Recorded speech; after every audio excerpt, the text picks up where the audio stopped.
ఈ రోజు నుంచి ఆంధ్రప్రదేశ్ ప్రభుత్వం చాలా ప్రతిష్టాత్మకంగా తీసుకున్నటువంటి ఏదైతే పేద ప్రజలు తీసుకున్నటువంటి రేషను షాపుల దగ్గర రేషన్ ఇవ్వాలని గత ప్రభుత్వం షాపుల దగ్గర నుంచి తీసి వెహికల్స్లో ఇంటి దగ్గర పంపిస్తున్నామని చెప్పి సెంటర్లో పెట్టి ఏ టైంలో వస్తారో తెలియనటువంటి పరిస్థితిలో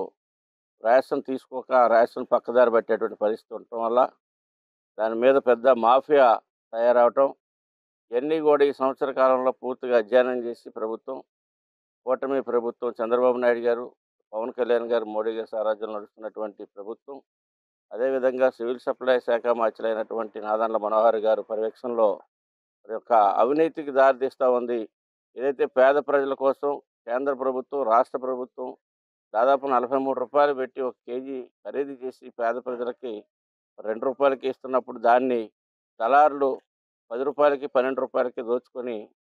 చీకటి మార్కెట్లో తరలిస్తున్నారన్నటువంటి ఆలోచనతో ఈ యొక్క రేషన్ మంచి రేషన్ నాణ్యమైనటువంటి రేషను పేద ప్రజలకు అందించాలి. అదేవిధంగా డిపోల వద్దనే వారి యొక్క పనులు చూసుకొని ఆ డిపో దగ్గరికి ఉదయం 8 నుంచి 12 గంటల లోపు సాయంత్రం 4 నుంచి 8 గంటల లోపు వెళ్ళి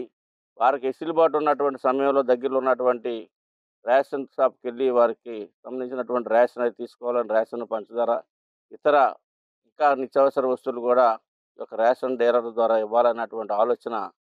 ప్రభుత్వానికి ఉంది. మరి యొక్క మంచి కార్యక్రమాన్ని ఎందుకంటే రాష్ట్ర ప్రభుత్వ డబ్బుని దుర్వినియోగం మరి వెహికల్స్ కొనుగోలు దగ్గర నుంచి అన్ని రకాల దుర్వినియోగం జరిగింది.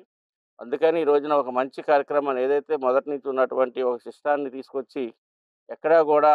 మాఫియా చేతిలోకి వెళ్ళకూడదు, పేద ప్రజలకు చెందవలసినటువంటి ఈ రేషన్ కానీ ఇతర సామాగ్రిని కానీ అని చెప్పి ఆలోచన చేసి ఈ రోజు నుంచి మరి రాష్ట్ర వ్యాప్తంగా ఈ యొక్క రేషను పంపిణీ డీలర్స్ వద్ద ఇంటి దగ్గర నుంచే ఇవ్వాలన్నటువంటి ఆలోచనతో అదేవిధంగా వృద్ధులు వికలాంగులకి వారికి డోర్కి తీసుకెళ్ళి ఇచ్చేటువంటి సౌకర్యాన్ని కూడా ఎవరైతే వృద్ధులు ఉన్నారో వికలాంగులు ఉన్నారో వారు ఎక్కడ వెళ్ళలేనటువంటి పరిస్థితి ఉంటుందో వారికి వారి ఇంటి దగ్గరికి తీసుకెళ్ళి ఇచ్చే విధంగా కూడా ఈ రాష్ట్ర ప్రభుత్వం నిర్ణయాలు తీసుకుంది. చాలా హర్షించదగినటువంటి విషయం ఇది. మరి ఈ రోజున ఏలూరు నియోజకవర్గంలో శ్రీరామనగర్లో యొక్క డిపో దగ్గర ఈ కార్యక్రమాన్ని మరి కూటమి నాయకులందరూ కూడా ఈ కార్యక్రమాన్ని ప్రారంభించడం జరిగింది.